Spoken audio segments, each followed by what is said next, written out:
لله الحمد لله رب العالمين والصلاة والسلام على حبيبه سيد الأنبياء وأشرف المرسلين وعلى آله الطيبين الطاهرين أصحابه الأكرمين الأفضلين وعلى من أحبهم وتبعهم بإحسان أجمعين أما بعد فقال الله سبحانه وتعالى في كلامه العظيم أعوذ بالله من الشيطان الرجيم بسم الله الرحمن الرحيم إن الذين قالوا ربنا الله ثم استقاموا تتنزل عليهم الملائكة ألا تخافوا ولا تحزنوا وأبشروا بالجنة التي كنتم توعدون. وقال تعالى في شأن حديثه الكريم إن الله وملائكته يصلون على النبي يا أيها الذين آمنوا صلوا عليه وسلموا تسليما. اللهم صل على سيدنا محمد وعلى آله وصحبه أفضل صلواتك وعدد معلوماتك وبارك وسلم. سبحانه وتعالى اپنے کلام مجید میں ارشاد فرمایا ہے ان الذین قالوا ربنا اللہ ثم استقاموا، بے شک وہ لوگ جنہوں نے یہ کہا ہے کہ ہمارا پروردگار اللہ ہے، ثم استقاموا، پھر وہ اس پر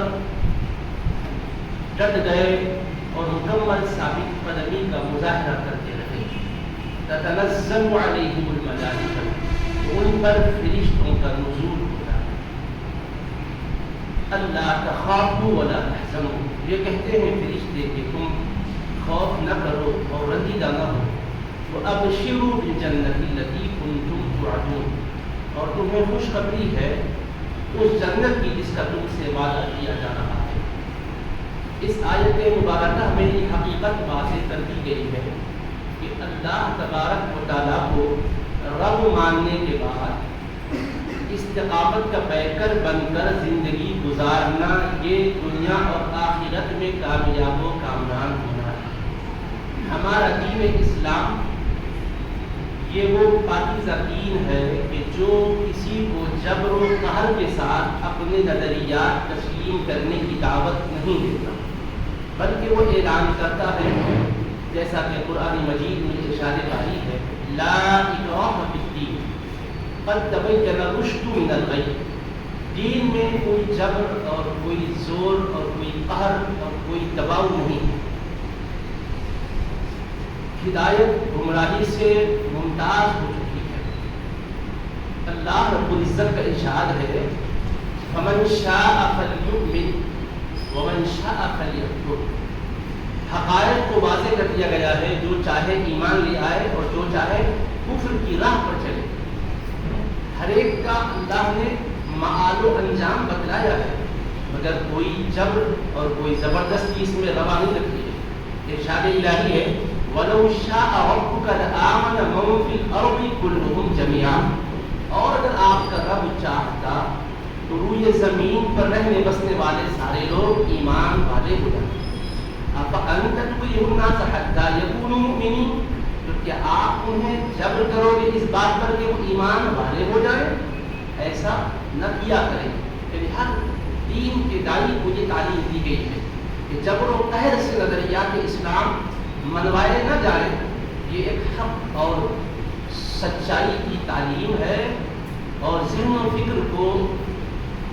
دعوت دینے والی تعلیم ہے۔ اس سچائی کو جو دل و جان سے برضا و رغبت قبول کر لیتا ہے،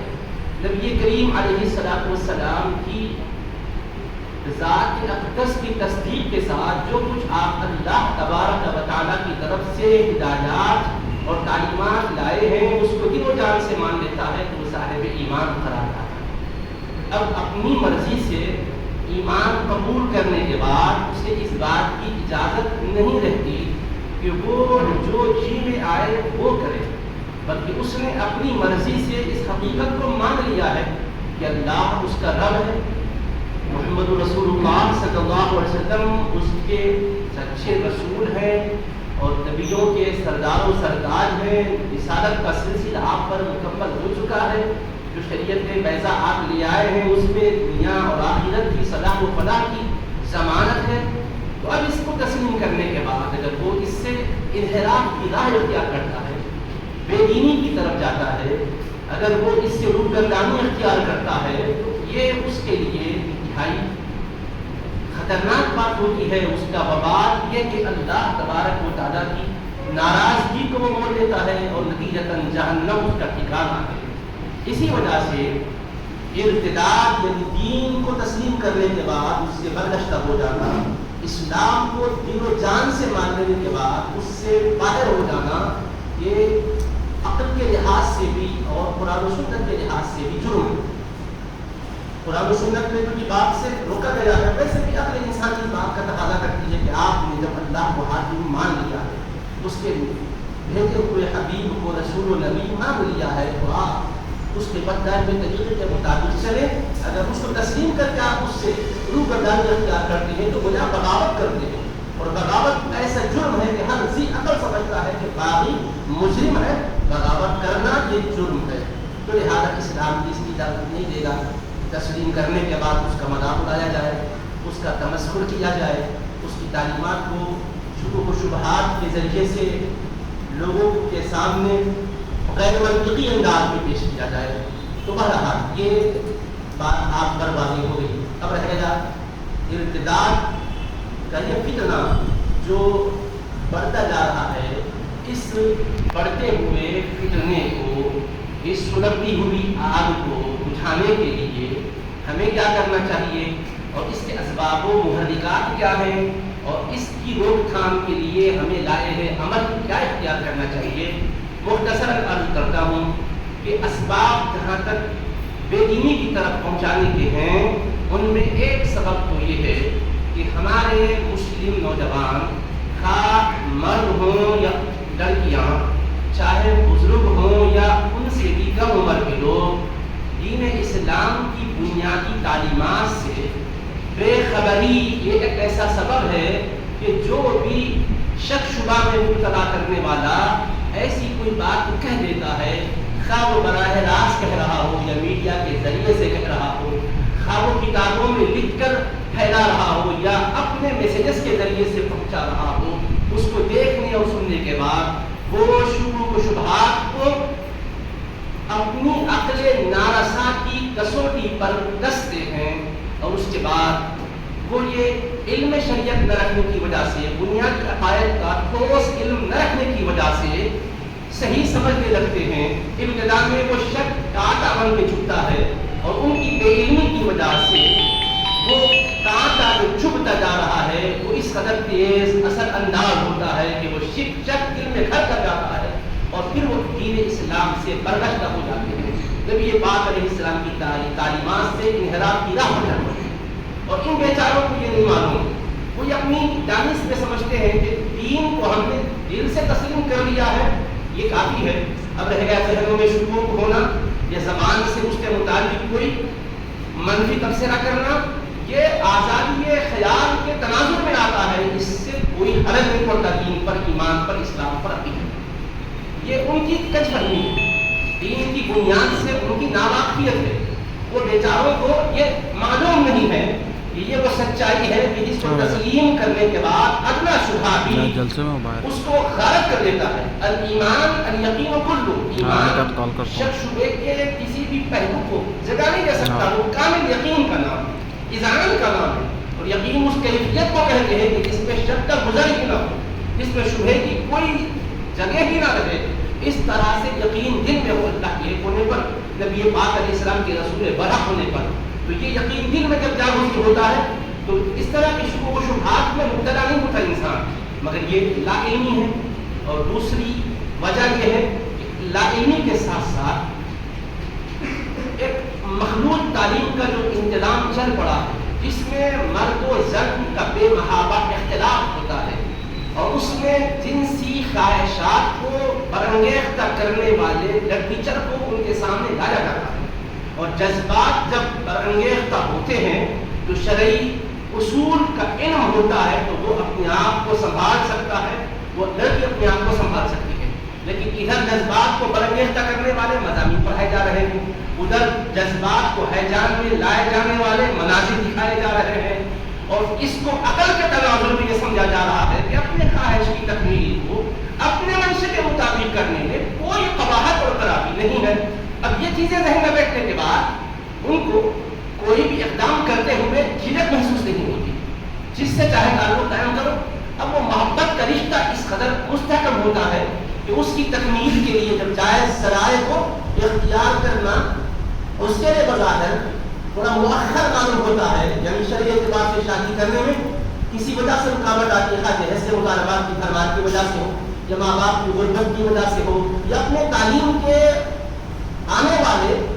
مستقبل کے تصورات کی بنیاد پر ہو. بہرحال اس تاخیر کی وجہ سے وہ یہ کرتے ہیں کہ اپنی خواہش کی تکمیل کے لیے کوئی بھی طریقہ اختیار کیا جائے. وہ کسی کا ہاتھ پکڑ کے چلنے میں نہیں سمجھتے، اور رفتہ رفتہ وہ محبت اس طرح رسوخ کر جاتی ہے کہ اپنے دین اور ایمان کو برباد کر لینا ان کے لیے کوئی مشکل نہیں رہتا. محبت کے جھانسے میں یوں ان کو لے لیا جاتا ہے اور اس چاہت کے شکنجے میں یوں کس دیا جاتا ہے کہ اقدار انسانی کا تحفظ بھی چلا جاتا، اسلامی روایات کا تقدس بھی چلا جاتا، مذہبی اعتقادات کا تحفظ بھی ذہن سے محروم ہو جاتا. نتیجہ یہ ہوتا ہے کہ وہ اس کی چکر میں آ کر اپنا ایمان برباد کر دیتی ہے. اب اس کے بعد دارالفتہ کا رخ کیا جاتا ہے کہ ایسا ہو گیا کہ ہماری بچی ایک غیر کے ساتھ تعلق قائم کی. یہ آتا ہے سوال کہ لڑکا ہمارا ایک غیر مذہب کی لڑکی سے اپنا رشتہ قائم کر لیا. اب شرعی اعتبار سے اگر کوئی مسلمان غیر مسلم سے شادی کرے یا مسلمان لڑکی غیر مسلم مرد سے شادی کرے تو یہ گناہ کبیرہ ہے، اسے اسلام سے تو خارج نہیں ہوتا ہے بس شادی کرنے سے،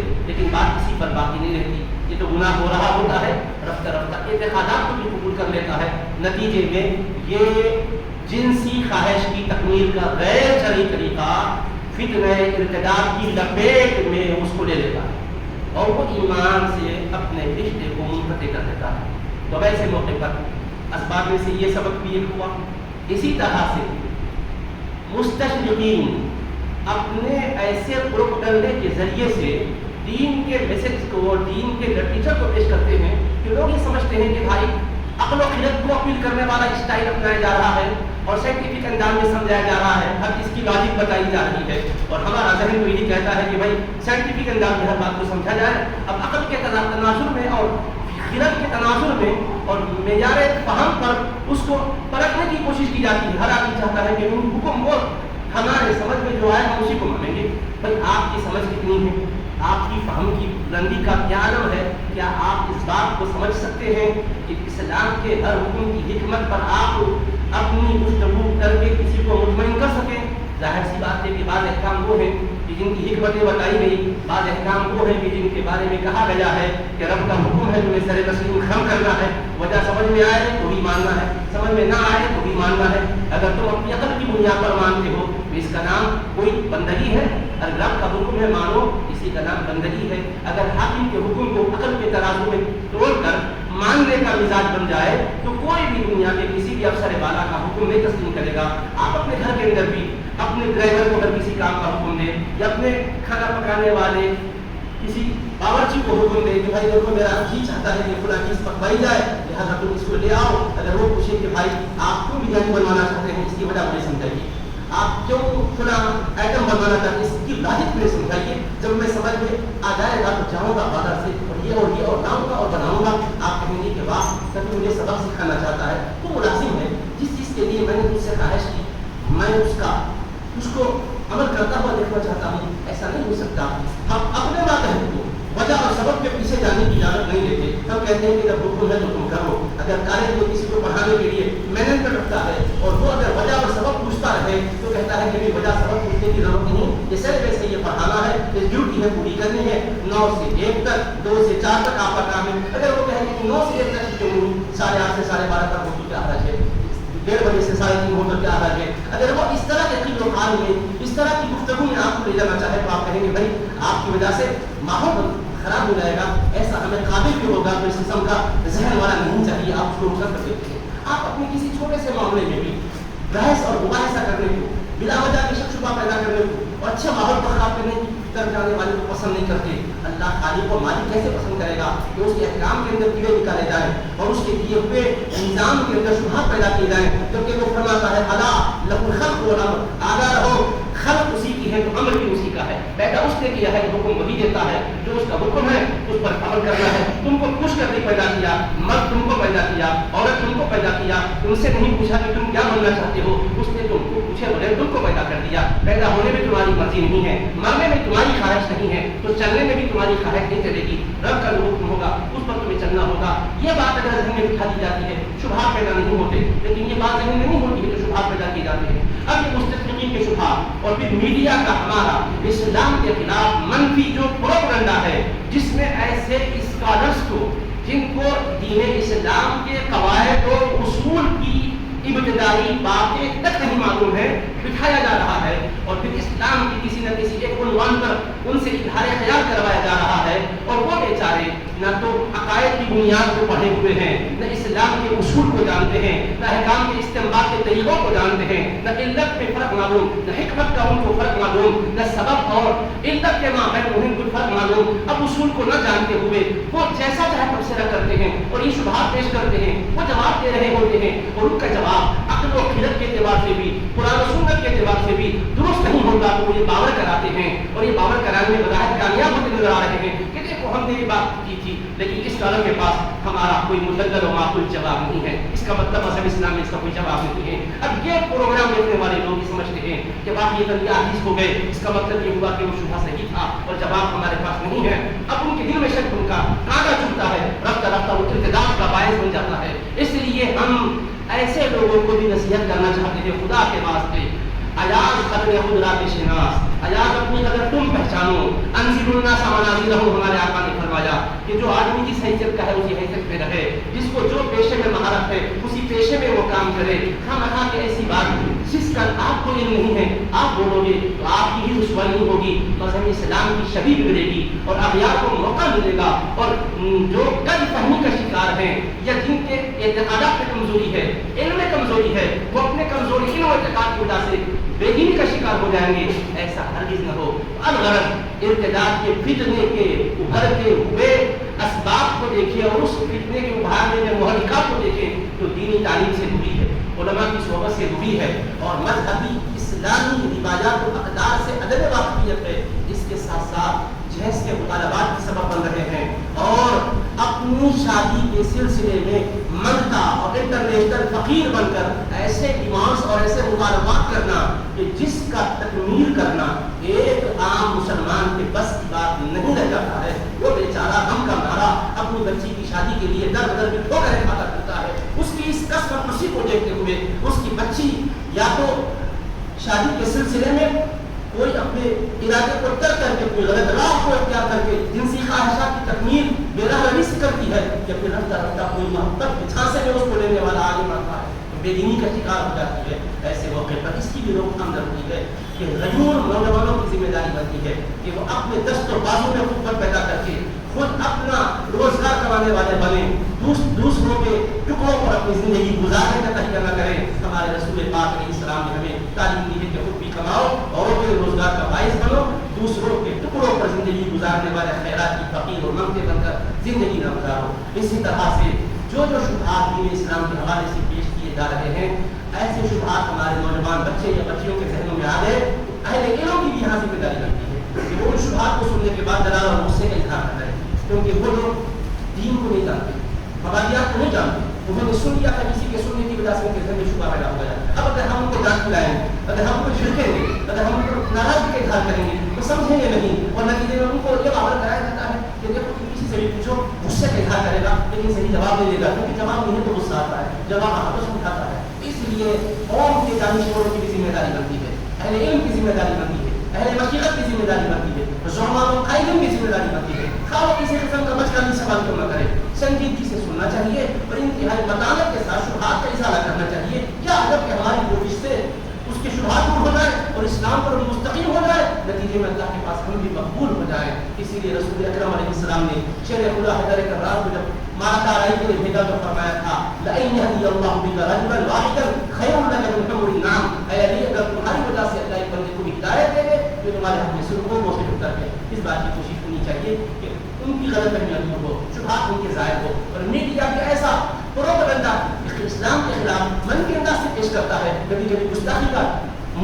تک ہوتا جا رہا ہے، جبکہ ہماری سپریم کورٹ نے تک اس پر بڑھانے کا اظہار کیا ہے اور اس کو ملک کی یکجہتی اور ملک کی ترقی کے لیے نقصان دہ بتلایا ہے اور امن و امان اور صلح و شانتی کے لیے خطرہ قرار دیا ہے۔ اس لیے ملک کے امن و سلامتی کو برقرار کرنے کا طریقہ یہی ہے کہ مذہب سے چھیڑ چھاڑ نہ کی جائے، مذہبی مقدسات کو معراج بحث میں نہ لایا جائے اور کیچڑ اچھالا نہ جائے۔ ہمارے پیغمبر اسلام کی زندگی صاف شفاف ہے، نبی رحمت علیہ السلام نے حق کا پیغام بلند کیا ہے، نہ کسی کو بھی حضور علیہ السلام نے نیچا دکھانے کی اجازت نہیں دی ہے۔ ان پاکیزہ اصول پر گامزن رہتے ہوئے،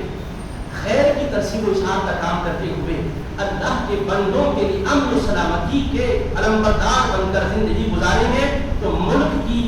ترقی بھی ہوگی اور فلاح و بہبود کے کام بھی سر انجام پائیں گے۔ نتیجتاً دارین کی سعادت ہمارا نصیب و مقدر بنے گی۔ وآخر دعوانا